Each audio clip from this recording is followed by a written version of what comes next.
Welcome to The Difference Armies Make. I'm Bill Wringe. This is Dilara Boğa. The point of this paper is to try and show that work in social ontology can have an impact on substantive questions in political philosophy, in this case, on just war theory. We think that seeing armies as collective agents can help us to understand non-combatant immunity a lot better. So, to focus the discussion, we're going to consider two questions. The first question is, can we explain why members of the military are liable to defensive lethal harms when civilians are not? And the second question is, does this depend on an asymmetry in blameworthiness between combatants and non-combatants?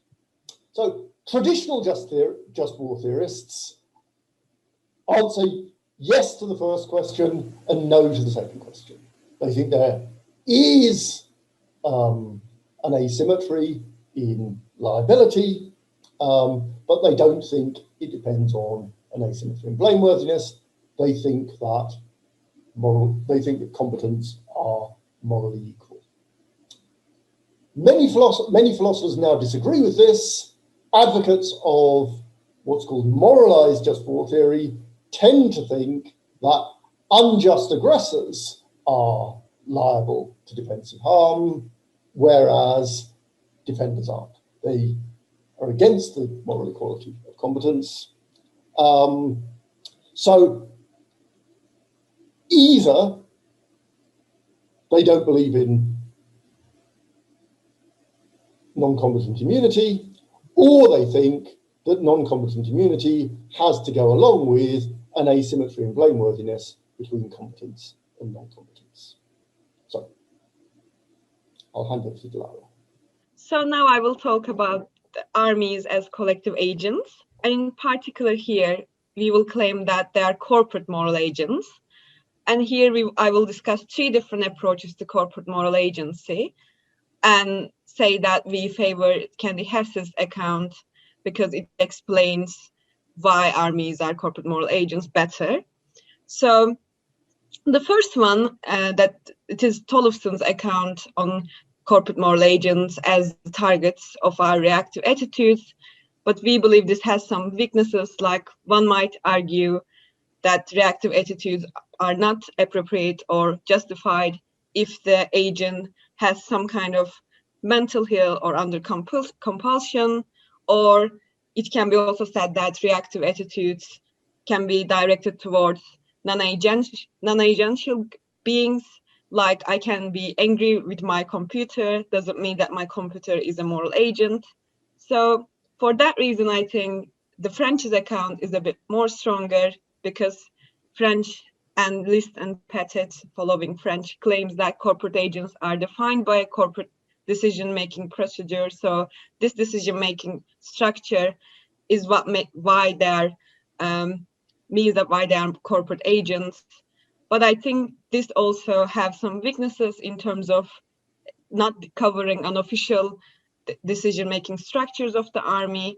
And when we move to the Candy Hess's account, I think Hess claims that the emphasis that the functional roles realized by both explicit and tacit structural properties, and then she says the rational point of view of the corporate agents comes from this overall ethical core values of the army.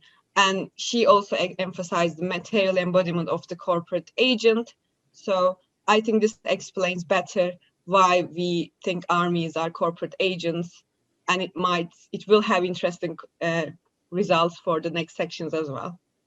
In earlier work, Seth Lazar has suggested that new moralized approaches to just war theory suggest that if you want to answer yes to the first of our questions, namely, can we explain why combatants are liable to defensive harms, whereas non-combatants are not, you'd better answer yes to the second question.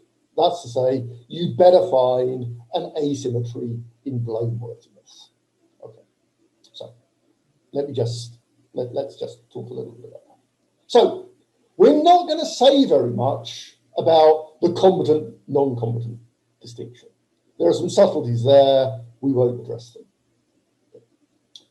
We'll understand that in everyday terms.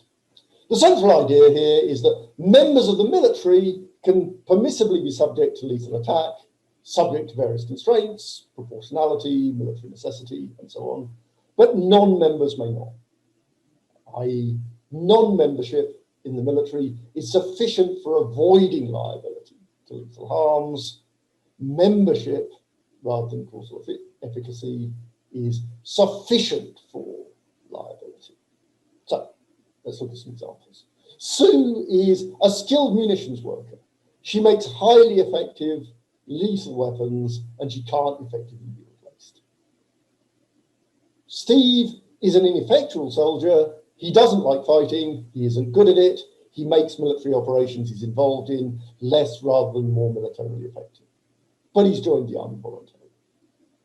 And Subide has voted for a party that favours aggressive war, an aggressive warlike foreign policy, but in a constituency where his party loses. So Sue makes a serious causal contribution to unjust harms committed by an army engaging in unjust aggression. It's also voluntary. She's blameworthy. Steve, his contribution is voluntary, but he makes much less causal contribution than Sue. Maybe he makes a negative causal contribution. Okay. He seems less blameworthy than Sue. And Subide, well, he also seems less blameworthy than Sue. So you might expect that if liability went with blameworthiness, Sue would be liable, but Subide and Steve would not. But traditional just war theory says otherwise. Traditional just war theory says Steve is liable, Sue and Subide are not. We're traditionalists. We think Steve is liable, Sue and Subide aren't, and the task is to explain why that should be. In this section, I will discuss the Bazargan's and Lazar's solution to responsibility dilemma. So Bazargan's claims that we can ground liability of unjust combatants in their complicit participation during the war. So unjust combatants are both blameworthy and liable for the threats posed by other combatants. So the Bazargan gives the example of a bank robbery case.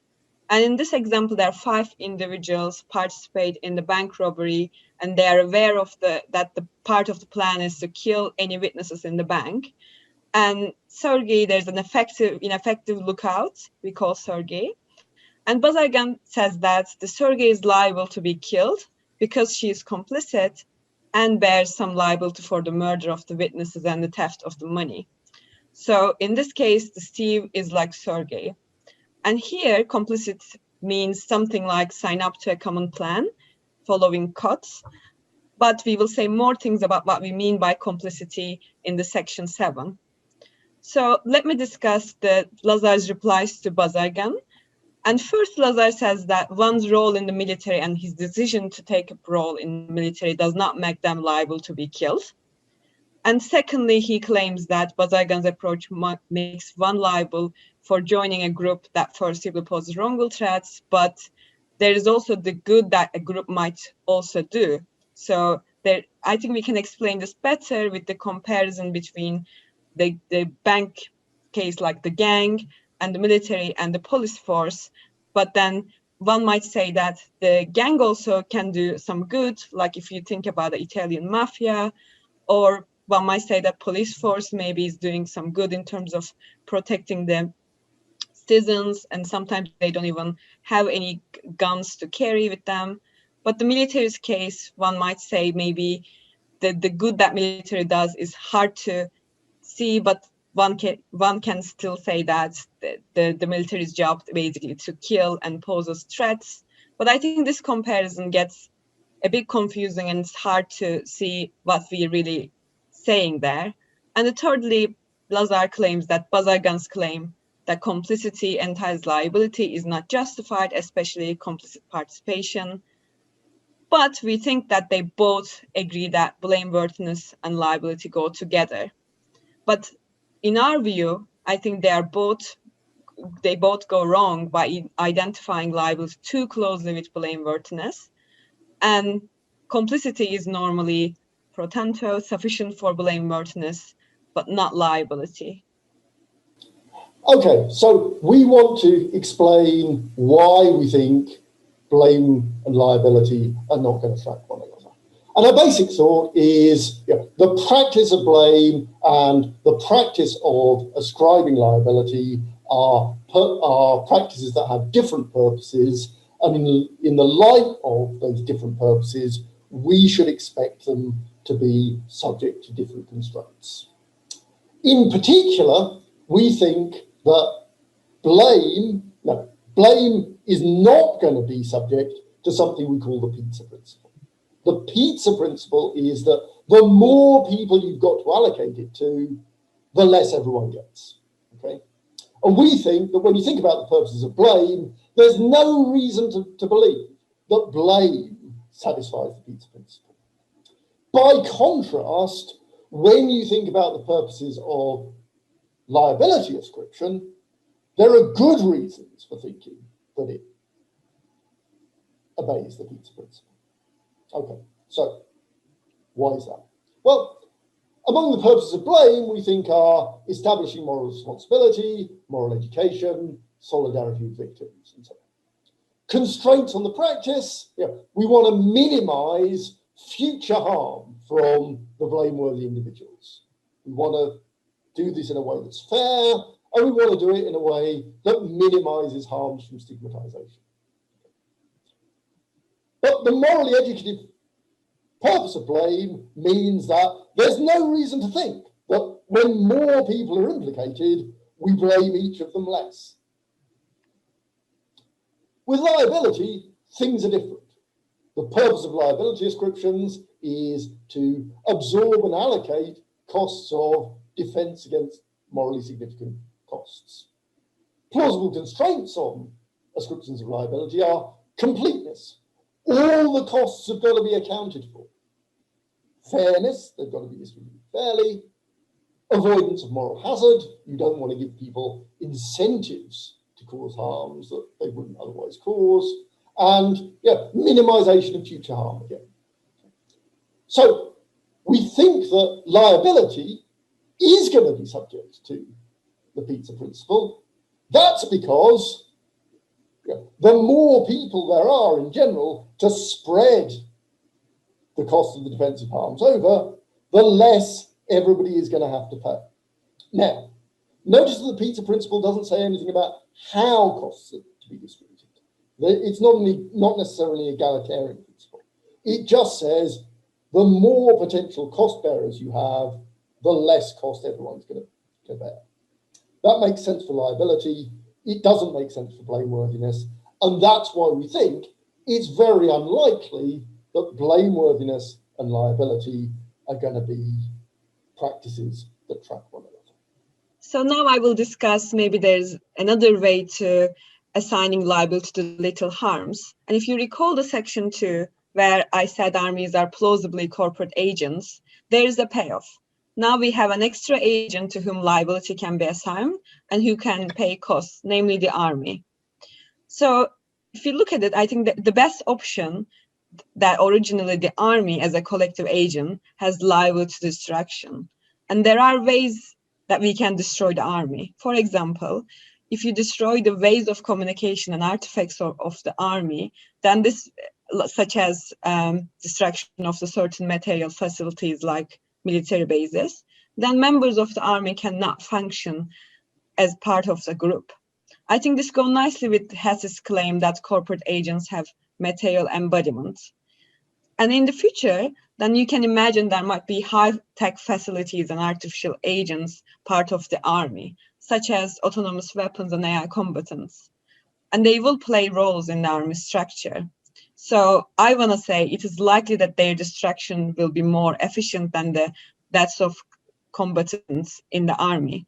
So in other words, according to this view, you don't necessarily need to kill combatants, but your main aim is to destroy the army itself. And if you can do it with the destruction of the embodiment, material embodiment of the army, then you don't need to kill combatants. But if you look at the current military, then the second best option seems like to target individual combatants with the aim of destroying the organizational structure of the army. And soldiers make themselves liable to harms of this sort, but being part of a lethal collective. And in this view, it's in our view, the civilians are not liable because they don't play a role in the organizational structure of the army, such as the command structure, for example. And this explains why they are not liable, because civilians are not part of the collective. And here, I'm not going to discuss whether there are more collectives in terms of the case that they can bear liability, such as state. But here, I just focus that we are sure that there is an extra agent to whom liability can be assigned, namely the army. Right. So now we want to talk a little bit about blame and punishment. We think these are connected because we're generally attracted to some kind of version of an expressive theory of punishment. Okay. So first of all, we need to say a little bit more about the idea of complicity. In section 3, we understood complicity along lines that Christopher Kutz has explored, where complicity is a matter of joining up to a shared project. It doesn't require any causal contribution. Okay. We think the best way to understand complicity is as whatever it is that makes appropriate the blame of what we think of as secondary agents. So people who don't directly harm, but in some way either contribute or stand ready to contribute or go along with certain harms. And we think that to understand the scope of complicity, we should look at the functions of blame. Okay. So remember what we said earlier about the functions of blame. 2 that we think are particularly relevant here are moral education and solidarity with victims. We think that the moral education function of blame means that blame is appropriately directed at all those whose wills are appropriately aligned with wrongdoing. So we think that being signed up to a common project can make you liable to blame in virtue of the moral education function of blame. But we also think that blame has a further function, namely that of expressing solidarity with victims. And we think that that requires a little bit more. So we think that the solidarity with victims means that people become targets for blame in virtue of their actual causal contribution, provided it's willed in the right kind of way. Okay, so we see 2 elements in complicity, and we think that which one is going to be important for punishment depends on which kind of expressive account of punishment you're attracted to. So, on an account like Anthony Duff's, punishment is expressive, and it's expressive in a way that aligns with the goal of moral education. So when you punish somebody, on Duff's view, you're attempting to communicate with them in a way that makes them able to express, or gives them an opportunity to express, remorse and regret. So we think that if that's how you think about punishment, then what you should think is establishing liability to punishment is having your will aligned with wrongdoing in the right kind of way. But there's a different expressive view of punishment that says, actually, the point of punishment is not to communicate just with an offender, but with a wider political community. Okay. And we associate this with the expressing solidarity function of blaming. Okay. We think that if you think this is what justifies punishment, then liability to punishment is going to be much narrower. Okay? We think it's going to require not just alignment of wills, but also causal contribution. Okay. So the long and short of it is, on a communicative theory of punishment, it looks as though complicity will make you liable for punishment, whereas on a denunciatory version theory of punishment, it looks as though it's going to be alignment of wills plus causal contribution. So that's very different from how things work with liability to defences.